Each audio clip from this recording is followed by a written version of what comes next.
406장 함께 찬양하시면서 수요예배 하나님께 드리겠습니다. 406장입니다.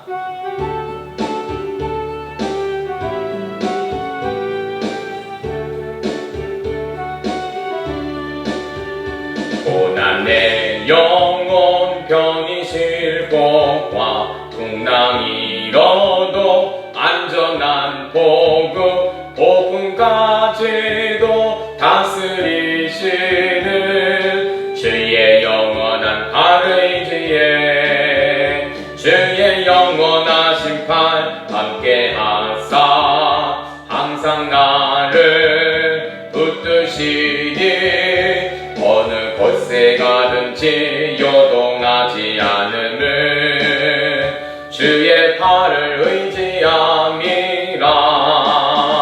세상 친구들 나를 버려도 예수는 함께 동행함으로 주의 은혜가 충만하리니 주의 영원한 발의지에 주의 영원하신 팔 함께하사 항상 나를 붙드시니 어느 곳에 가든지 요동하지 않음을 주의 팔을 의지함이라.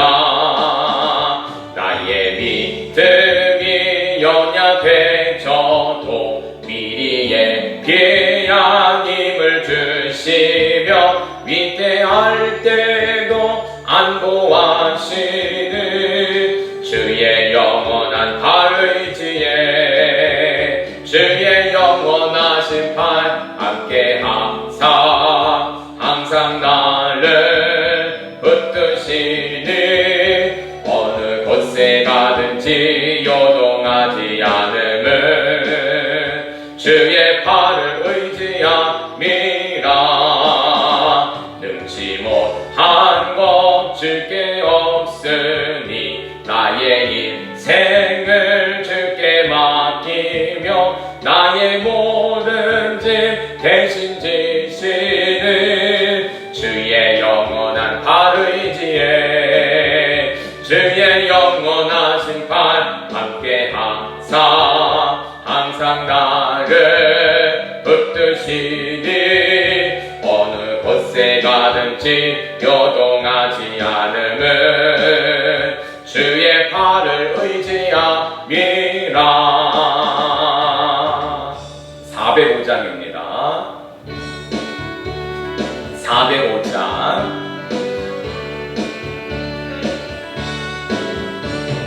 주의 친절한 발에 안기세 우리 마음이 평안하리니 항상 기쁘고 복이 되겠네. 영원하신 팔에 안기세 주의 팔에 베푸신 팔에 안기세 주의 팔에 영원하신 팔에 안기세. 날이 갈수록 주의 사랑이 두루 광명하게 비치고 전성 가는 길 평이 가리니 영원하신 팔에 안기세 주의 팔에 크신 팔에 안기세 주의 팔에 영원하신 팔에 안기세. 주의 보좌로 나갈 때에 기뻐 장미소리 외치고 겁과 두려움 없어지니 영원하신 팔에 안기세 주의 팔에 크신 팔에 안기세 주의 팔에 영원하신 팔에 안기세. 아멘. 563장입니다.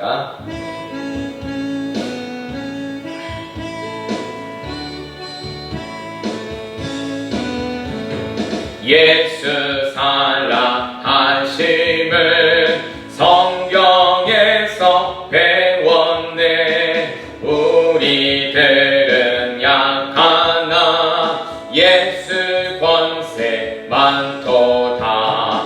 날 살라 하심, 날 살라 하심, 날 살라 하심 성경에 쓰였네.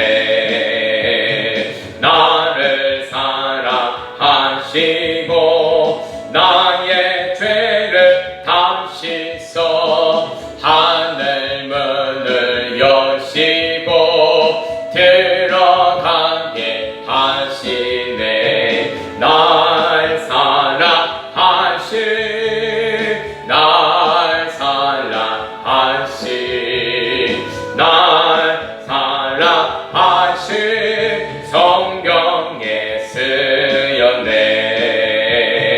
내가 영약할수록 더욱이 여기사 높은 보좌 위에서 낮은 나를 보시네. 날 사랑하시, 날 사랑하시, 날 사랑하시 성경에 쓰였네.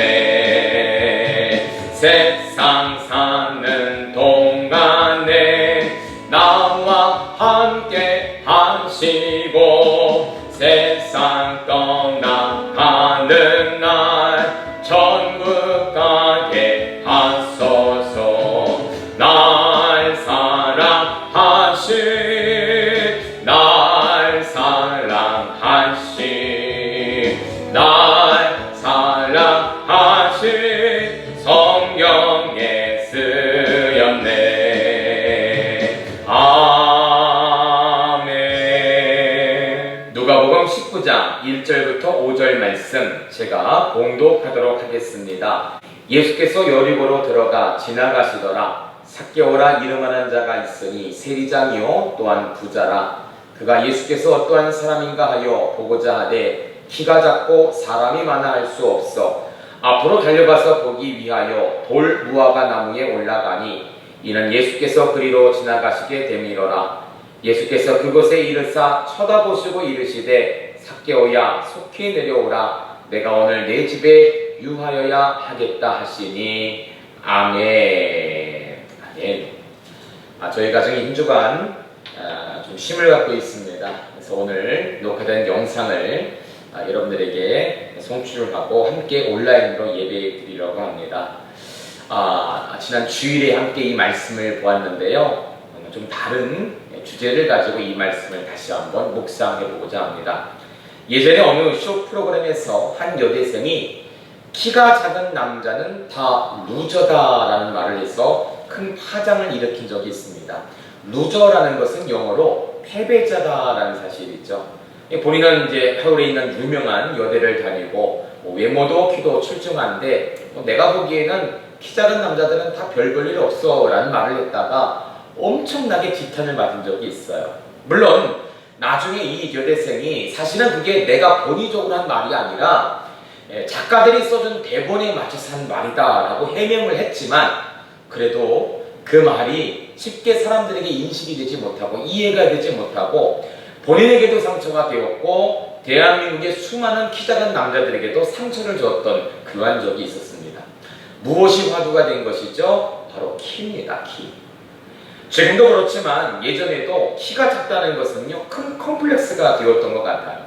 구약에 보면 이스라엘의 첫 왕인 사울 왕에 대해서 기록할 때도 키가 큰 청년이다 라고 기록을 하죠. 다윗의 큰아들 압살롬도요 탐나는 머릿결을 가진 키 큰 왕자로 그렇게 묘사를 합니다.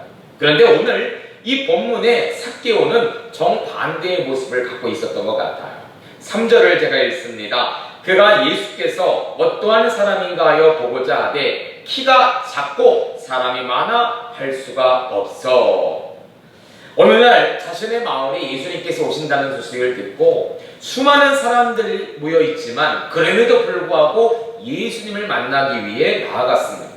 과연 어떠한 사람일까? 어떻게 생긴 사람일까? 궁금해서 보려 했지만 키가 얼마나 작은지 군중 속에 묻혀서 예수님을 볼 수가 없었다는 것이죠.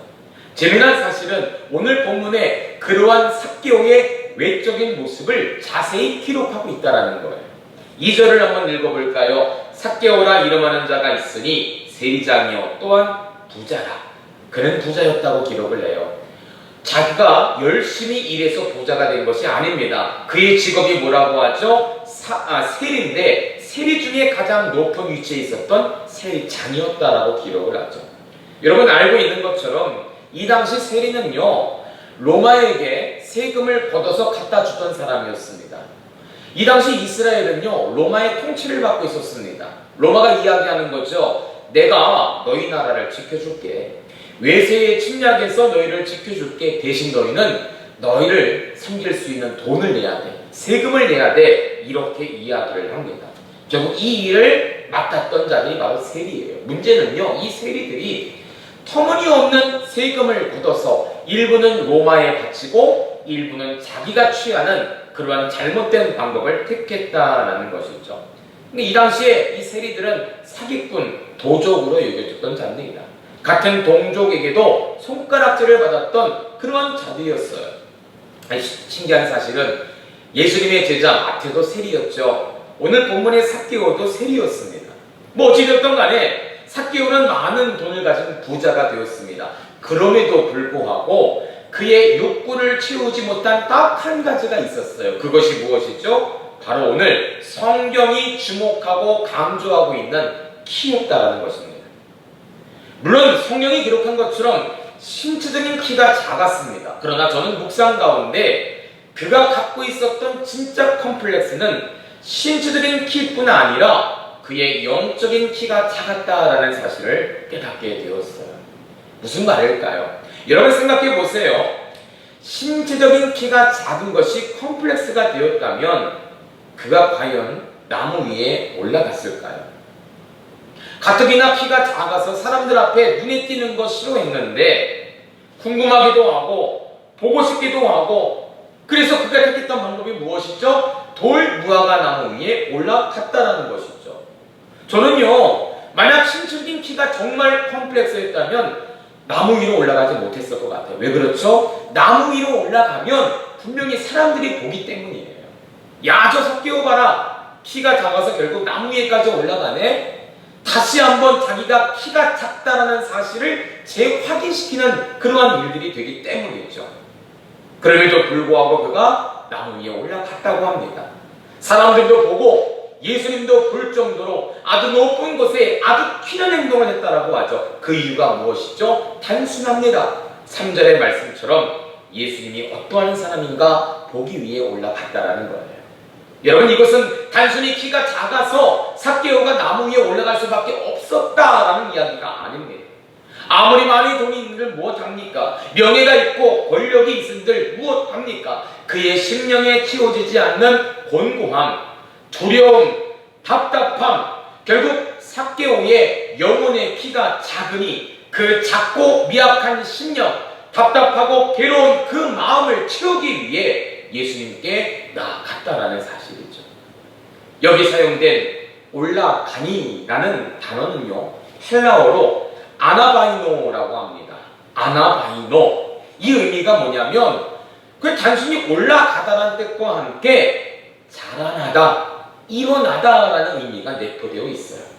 그러니까 삭개오는 단순히 나무 위에 올라간 것뿐 아니라 성경은 무엇까지 보고 있는 것이죠? 삭개오의 영혼이 일어나고 삭개오의 믿음이 자라나고 있다는 것을 주목하여 보고 있다는 것이죠. 사랑하는 성도님들, 내 약한 부분, 내 힘든 부분 단순히 나무 위에 올라가는 정도에 그치게 해서는 안 됩니다. 내 약함이 그리스도에게까지 자라날 수 있도록 예수님을 통하여 발견되고 예수님을 통하여 해결될 수 있도록 그분을 붙드는 자리에까지 나아가야 된다는 것이죠. 신앙의 방향은 좋은 교회를 만나면 끝이 나고 인생의 방황은 예수님을 만나면 끝이 난다는 말이 있습니다. 그렇습니다. 여러분, 우리의 신앙의 방황을 끝내기 위해 좋은 교회 만나셔야 돼요. 거기서 예배 드리셔야 됩니다. 그러나 거기서 멈춰서는 안 된다는 것이죠. 인생의 방황이 끝이 날 수 있도록 예수님께 나아가고 예수님 반드시 만나실 수 있어야 된다는 사실이에요. 나무 아래서 머뭇거리면 안 됩니다. 중간쯤 오르다가 에이 창피해 내려와서도 안 됩니다. 끝까지 올라가셔야 된다는 거예요. 예수님이 보일 때까지 올라가셔야 된다는 거예요. 예수님께서 나를 부르실 때까지 기다리며 기대해야 된다는 것이죠.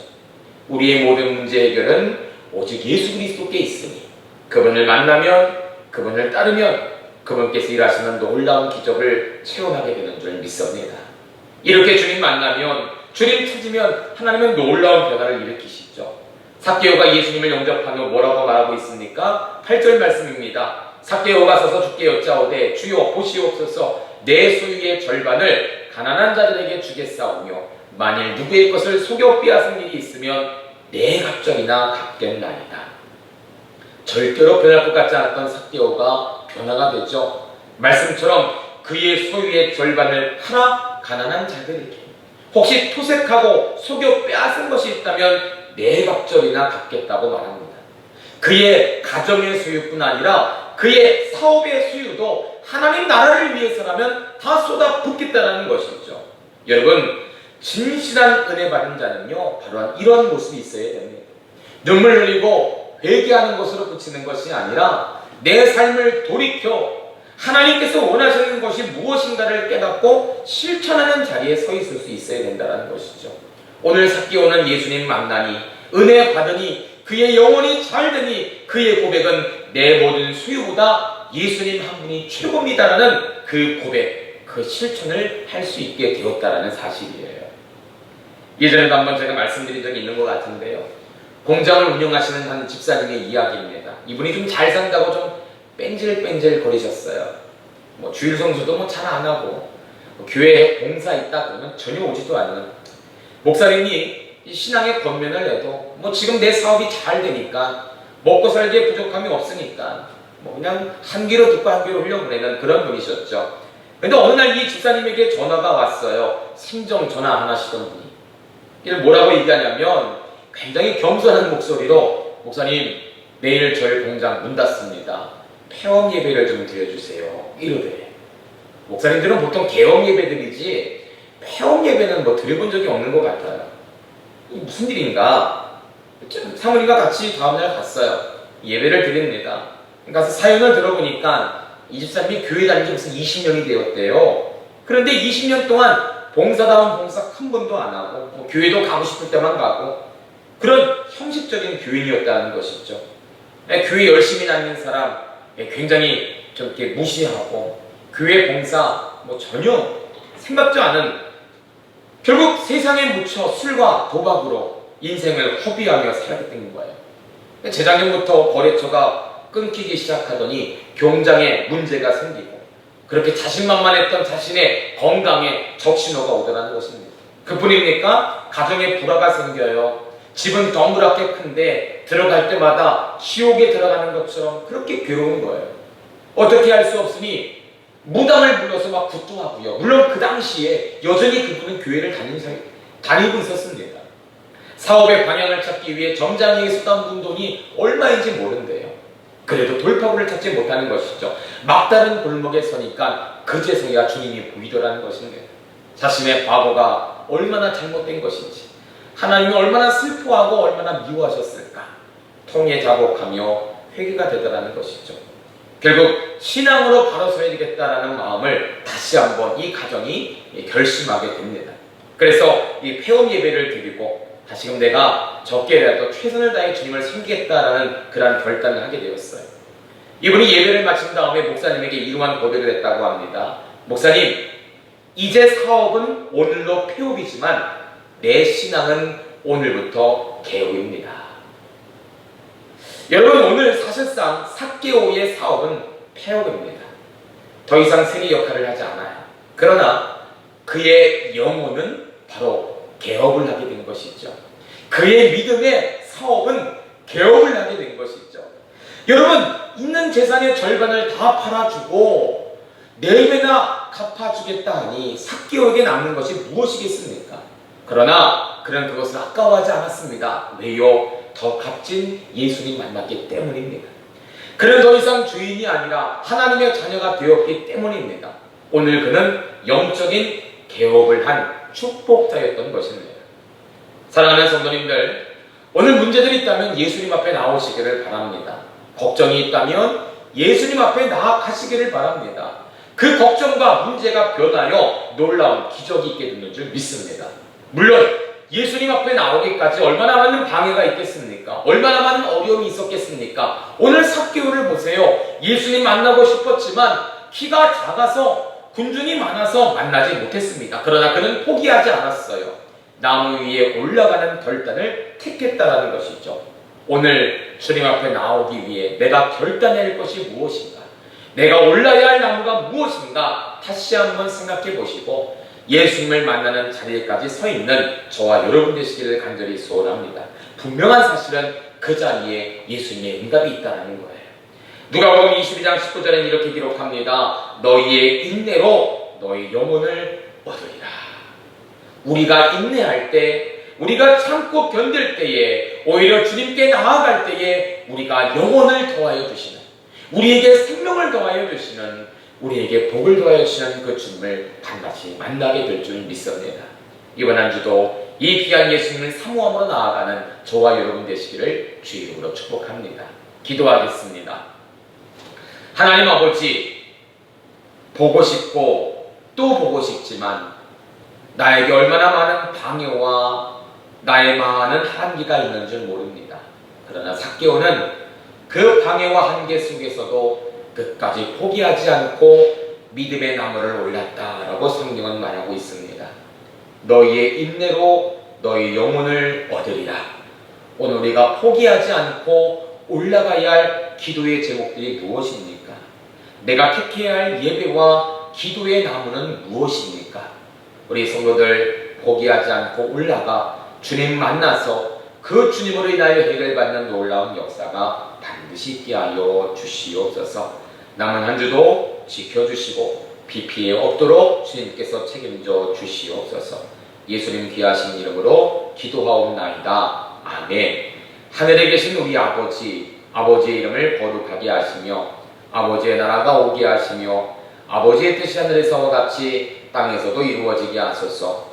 오늘 우리에게 일용할 양식을 주시고 우리가 우리에게 잘못한 사람을 용서하여 준 것 같이 우리 죄를 용서하여 주시고 우리를 시험에 빠지지 않게 하시고 악에서 구하소서. 나라와 권능과 영광이 영원히 아버지의 것입니다. 아멘. 우리 시간 주여 한번 내주시고 남은 시간 기도하실 때에 하나님, 내가 포기하지 않고 인내로 영혼을 얻는 자리에 서 있게 하옵소서. 주님 만나는 자리 끝까지 올라가게 하여 주시고 기도함으로 전진하는 성도들 되게 하여 주시옵소서. 주여 한번 믿으시고 통성으로 같이 한번 기도합니다. 주여.